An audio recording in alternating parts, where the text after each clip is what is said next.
सभी को नमस्कार। भारतीय विद्या, धर्म दर्शन, कला और संस्कृति तथा समाज दर्शन इतने विषयों से संबंधित 3 पुस्तकें जो अभी-अभी प्रकाशित हुई हैं अथवा हाल में प्रकाशित हैं, मेरे सामने हैं। पहली पुस्तक अमृतायनम है। अमृतायनम यह प्रोफेसर हरिदत्त शर्मा का अभिनंदन ग्रंथ है। प्रोफेसर हरिदत्त शर्मा ने गत वर्ष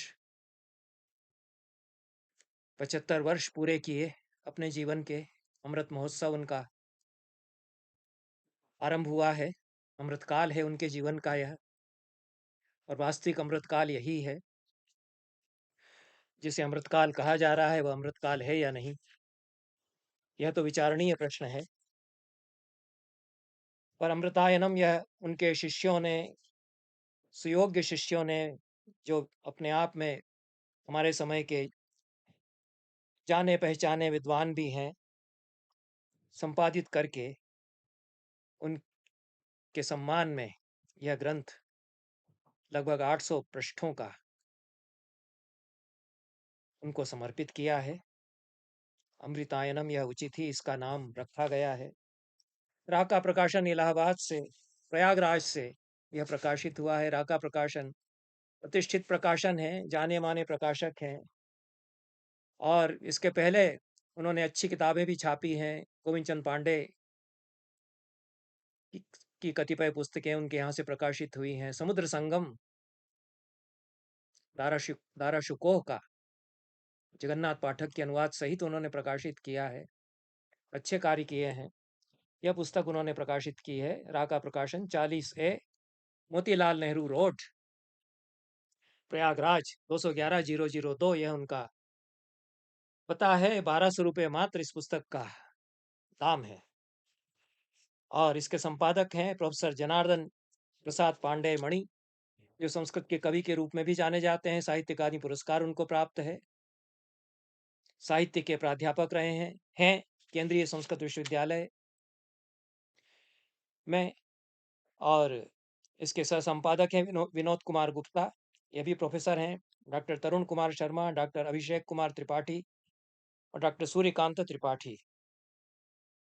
और आकर्षक साज सज्जा के साथ, सुंदर चित्र के साथ यह पुस्तक प्रकाशित है। जैसा कि अभिनंदन ग्रंथों में होता है, इसके आरंभ में गणमान्य जनों की शुभकामनाएं हैं।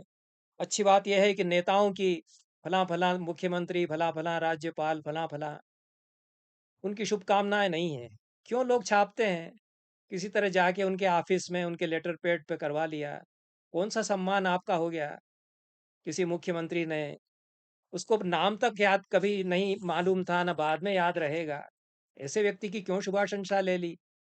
प्राप्त की संपादकों ने, इन्होंने अच्छा किया, नहीं ली। और जिनकी शुभाशंसाएं ली वो बहुत अच्छा है। हरिदत्त शर्मा जी का आयुष्य, यशस, विद्या, बल सब ऐसे लोगों की शुभकामनाओं से बढ़ेगा।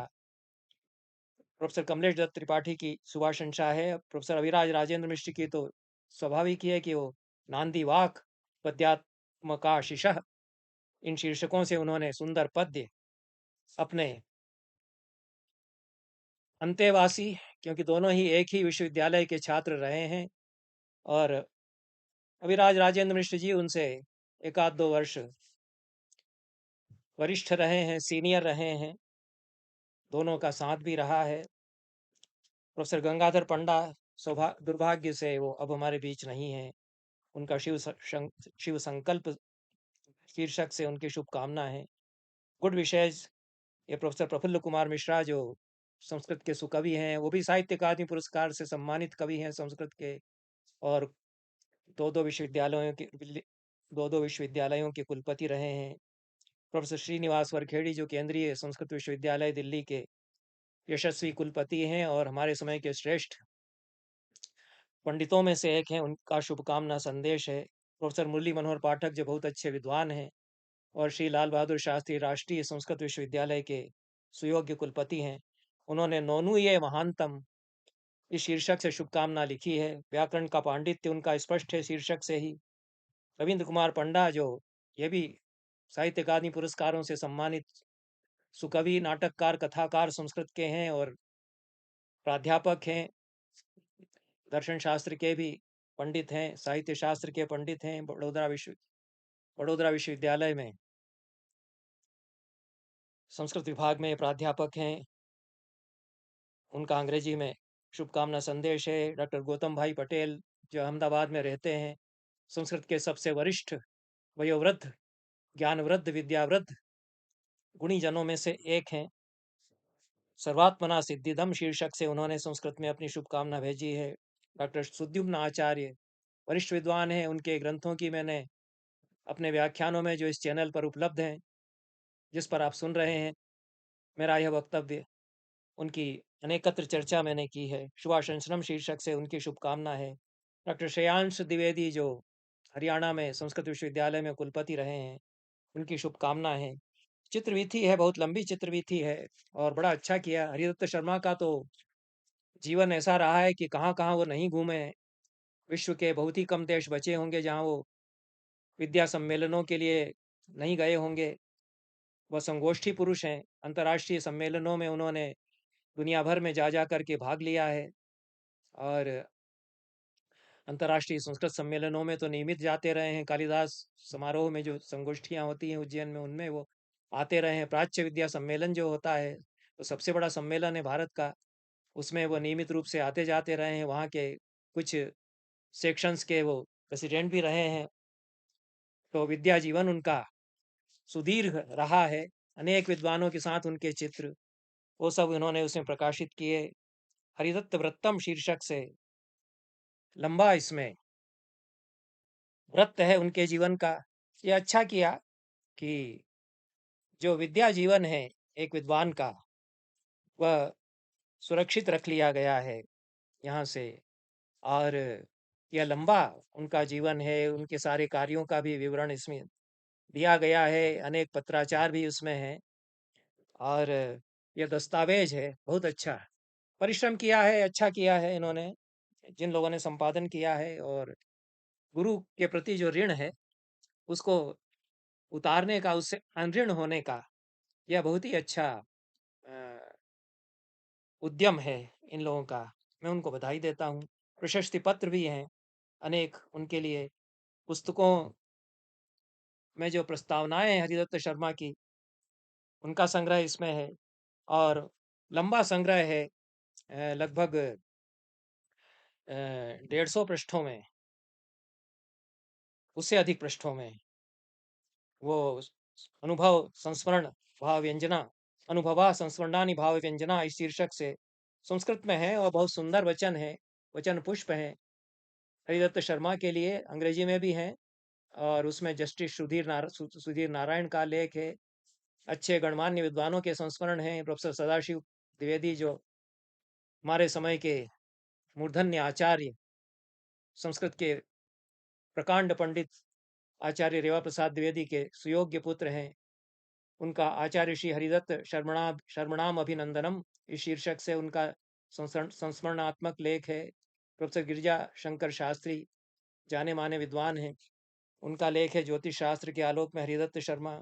और जनार्दन प्रसाद पांडे, डॉक्टर महेश चंद्र शर्मा गौतम, धर्मदत्त चतुर्वेदी, जो सारनाथ के तिब्बती शोध संस्थान में प्राध्यापक हैं, उनके लेख हैं। और देश के सुयोग्य गणमान्य विद्वानों के तो लेख ही हैं। प्रोफेसर शशि तिवारी और जयप्रकाश नारायण द्विवेदी, विशन लाल गौड़, व्योमशेखर, मनुलता शर्मा, हर्षदेव माधव, उमा रानी त्रिपाठी, इन लोगों के संस्मरणात्मक लेख इसमें हैं। और अच्छा संग्रह ये किया गया है इनका। लंबी सूची है, इसमें लगभग इस प्रकार के 52 लोगों के संस्मरणात्मक लेख हरिदत्त शर्मा पर हैं। कृतियों पर समीक्षाएं हैं। वैदेशिकाटनम, जो सर्गों में वैदेशिक यात्राओं का वृत्तांत है हरिदत्त शर्मा का, उस पर प्रोफेसर सत्यव्रत शास्त्री की समीक्षा है। हर्षदेव माधव का लेख है प्रोफेसर हरिदत्त शर्मा साहित्य समीक्षा। और विदेशिकाटनम पर ही डॉक्टर महेश चंद्र शर्मा गौतम की समीक्षा है, और अन्य अनेक युवा विद्वानों के भी हरिदत्त शर्मा के साहित्य पर लेख हैं। और लगभग 350 पृष्ठों में विविध विषयों पर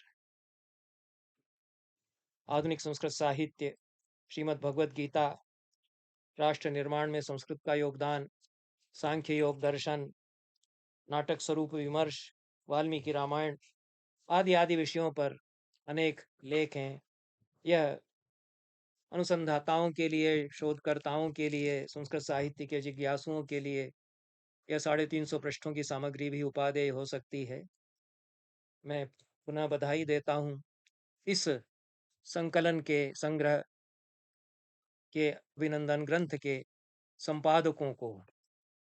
दूसरी पुस्तक हमारे समय के भारतीय कला के जाने माने अध्येता और लघु चित्रों पर अपने काम के लिए जो जाने जाते हैं, नर्मदा प्रसाद उपाध्याय की है।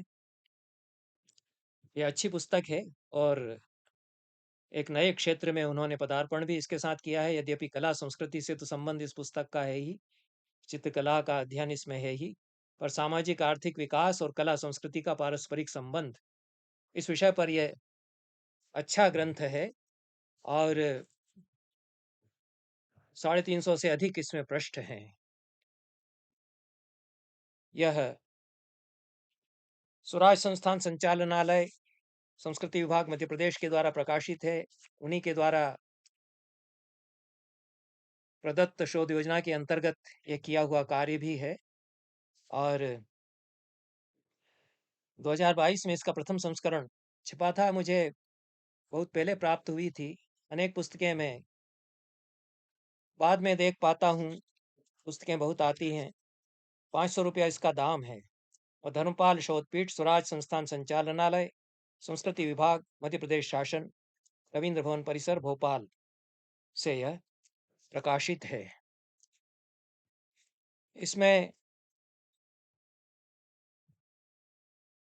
5 खंडों में कला संस्कृति का सामाजिक परिप्रेक्ष्य, आर्थिक परिप्रेक्ष्य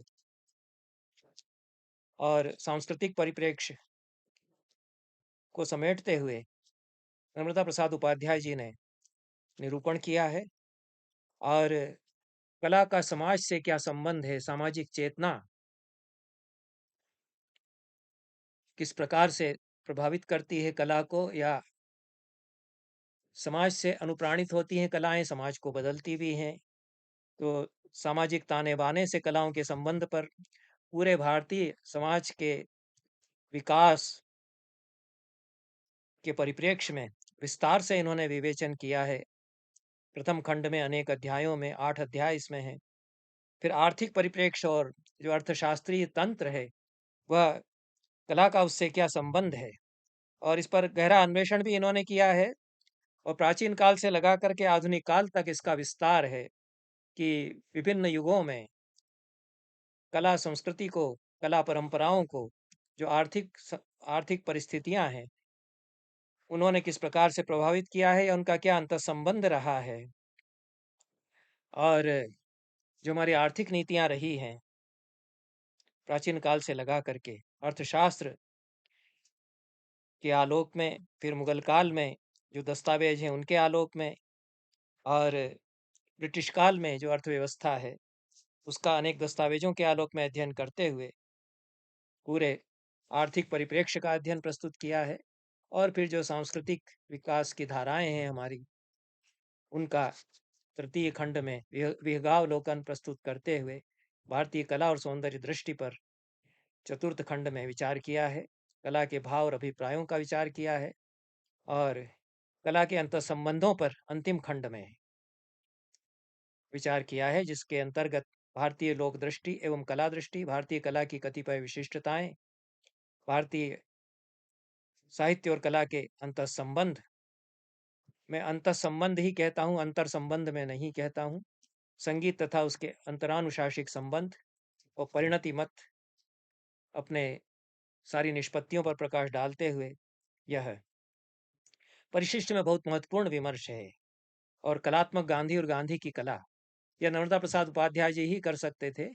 और गांधी का कितना गहरा संबंध रहा है संगीत से और कलाओं से, ये उनके बारे में लोग जानते नहीं हैं। गांधी को बहुत कम लोग जानते हैं। हम सभी लोग, जिनमें कि मैं भी सम्मिलित हूँ। और नर्मदा प्रसाद उपाध्याय जी ने अच्छा यत्न किया है कि उनका जो अपना अध्ययन का क्षेत्र है, उसके आधार पर गांधी की जो समझ है कलाओं की, और वो समझने लायक बात है, उस पर उन्होंने प्रकाश डाला है। और भारतीय लघु चित्रों में सामाजिक जीवन, नृत्य, संगीत, स्थापत्य तथा वस्त्र बुनने जैसी कलाओं के अंकन की झलक जो मिनिएचर पेंटिंग्स में, लघु चित्रों में मिलती है, उसका प्रामाणिक विवेचन तो नर्मदा प्रसाद उपाध्याय जी ही कर सकते हैं। पठनीय पुस्तक है कला के अध्येताओं के लिए, और विशेष रूप में समाजशास्त्र, अर्थशास्त्र के आलोक में, सांस्कृतिक विकास के आलोक में जो भारतीय कलाओं को समझना चाहते हैं, उनके लिए यह अध्येतव्य ग्रंथ है। यह उपाध्याय जी को मैं इस कार्य के लिए साधुवाद देता हूँ। तीसरी पुस्तक जैनागम तत्वानुप्रेक्षा है, और यह जैन आगम पाठ्यक्रम में प्रस्तुत हुए व्याख्यानों का संग्रह है। व्याख्यान डॉक्टर धर्मचंद जैन ने दिए हैं, वही इसके प्रणेता हैं। संपादक और प्रकाशक इसके जैन साहित्य एकेडमी ट्रस्ट मुंबई हैं। प्रोफेसर धर्मचंद जैन जाने माने विद्वान हैं जैन दर्शन के, जैन साहित्य के, प्राकृत साहित्य के, संस्कृत साहित्य के भी वे मर्मज्ञ विद्वान हैं, और गहन अध्ययन के लिए जाने जाते हैं। तलावगाही विवेचन करते हैं। पुस्तक के शीर्षक के अनुरूप ही तत्वानुप्रेक्षा उन्होंने की है। जैन आगमों पर उन्होंने विचार इस पुस्तक में किया। लगभग 350 पृष्ठों की A4 आकार की यह पुस्तक है। जून 2023 में छपी है। जैन साहित्य एकेडमी ट्रस्ट, 10/B 702, एलिका नगर, लोखंडवाला कॉम्प्लेक्स, आकृति रोड, कांडीवली ईस्ट, मुंबई 400-101। यह इसके प्रकाशक का पता है। सबसे बढ़िया बात इसके बारे में यह है, जो कि केवल जैन संस्थाएं और जैन समाज के लोग ही कर पाते हैं प्रायः, कि कम दाम है और उचित मूल्य है। मॉडरेट प्राइस जिसको कहते हैं, 150 रुपये मात्र। अच्छी खासी मोटी किताब, जो कि एक पांडित्यपूर्ण पुस्तक है, और पांडित्यपूर्ण व्याख्यानों का संग्रह है। गंभीर व्याख्यान दिए गए हैं उसका, तो सर्वजन सुलभ हो सके, सामान्य पाठक भी प्राप्त कर सकें, इस दृष्टि से इसका दाम रखा गया है। जैन साहित्य अकेडमी 2020 में स्थापित हुई है, उसने यह पुस्तक छापी है, वह बधाई की पात्र है। मुंबई में यह संस्था है। और धर्मचंद जैन ने प्राक कथन इसका लिखा है। उनके व्याख्यानों का यह संग्रह है। 21 व्याख्यान इस पुस्तक में है। पहला ही व्याख्यान आकर्षक है, और उपादेय है, जिज्ञासाओं का समाधान इससे होगा, और इस विषय की ओर प्रवृत्त क्यों होना चाहिए, इस प्रश्न का समाधान हो सकेगा। तो प्रयोजन क्या है शास्त्र का, क्यों इसमें प्रवृत्ति हो, यह हमारे ग्रंथों में, हमारी शास्त्र परंपरा में पहले विचार किया जाता है। तो आगम का अध्ययन क्यों करें, यह इस व्याख्यान का शीर्षक है। यह 15 पृष्ठों का व्याख्यान है। फिर आगम का स्वरूप एवं वासनाएं, दशवैकालिक सूत्र, इस पर 2 व्याख्यान हैं। नंदी सूत्र, औपपातिक सूत्र, समवायांग सूत्र, उपासक दशांग सूत्र, अंतकृत दशा सूत्र, प्रश्न व्याकरण सूत्र, उत्तराध्ययन सूत्र। यह बहुत ही महत्वपूर्ण ग्रंथ है, उत्तराध्ययन सूत्र। जैन आगमों के अंतर्गत उस पर 3 व्याख्यान हैं। आवश्यक सूत्र सभी जाने माने आगम हैं, और इनका परिचय हो जाता है। इनमें किस प्रकार से आचार पद्धतियां हैं, दर्शन हैं, सिद्धांत हैं, इसका सुगम परिचय इन व्याख्यानों से हो जाता है। 20वां व्याख्यान जैन आगम की विविध शैलियां हैं, और आधुनिक युग में आगम साहित्य की उपादेयता, यह अंतिम व्याख्यान है। यह प्रकाशक और व्याख्याता, व्याख्यानकार प्रोफेसर धर्मचंद्र जैन प्रशंसनीय है, और यह पुस्तक आई जैन धर्म, दर्शन, साहित्य, विशेष रूप से जैन आगम परंपरा के अध्ययन की ओर प्रवृत्ति इससे जागृत होगी, और जो इसके अध्येता हैं उनके लिए तो निश्चित रूप से यह पुस्तक उपादेय है ही। इन तीनों पुस्तकों पुस्तकों पर आज की यह चर्चा समाप्त करते हैं। धन्यवाद।